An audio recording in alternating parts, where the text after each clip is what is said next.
let's run over to CNN and run down their reactions. Ellie Honig, who's their new legal correspondent, cut number 11. Ellie on CNN. Ellie, how could this decision change the possible charges that Trump faces? So this completely reshuffles the deck with respect to all four of the pending criminal cases. So first of all, the case that made it to the Supreme Court, Jack Smith's federal case relating to 2020 election subversion.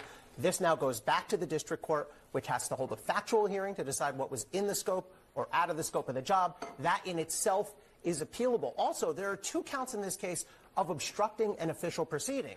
On Friday, the Supreme Court cast some doubt over that. And I should note the Supreme Court, in today's opinion, says while you're at it, district court, you need to decide whether these obstruction counts apply. So that's this case. Then, if we go on to the other federal case, the other Jack Smith case relating to classified documents at Mar-a-Lago. Now, Trump has argued immunity in that case, a little harder to understand because the criminal conduct isn't even alleged to start until the moment he leaves office. That said, I think Donald Trump has argued in the past, and will renew this argument, that, well, the way he got those documents had to do with his official job as president. He was given these documents as part of security briefings.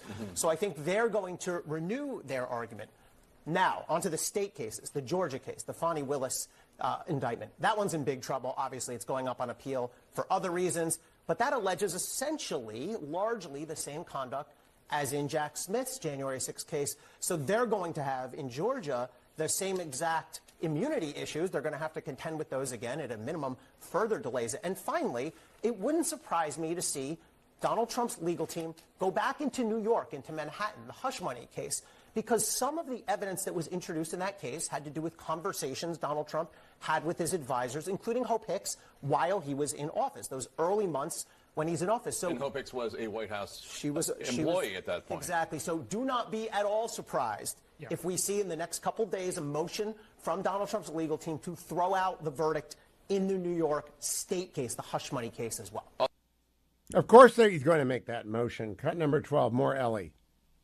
This case will not go before the election. It will not be tried before the election, and here's why. Supreme Court has just said there is such thing as criminal immunity. The test, as we anticipated, is essentially official acts versus unofficial acts. We're sending it back to the district court, and this is an important detail, the court says several times, whatever the district court finds can be appealed before trial. Jack Smith had made an argument of, well, maybe the district judge, the trial judge, can work it out and send it to the jury, and then the jury can separate official from unofficial acts. Several times in this opinion, the Supreme Court, the majority, says explicitly whatever the judge decides about what's official or unofficial, what's immune or not immune, that can be appealed back up. 0% chance that happens before November. So 0%. One more cut from the CNN analysis, in quotes, of what was going on. Scott Jennings on the CNN panel, cut number 13.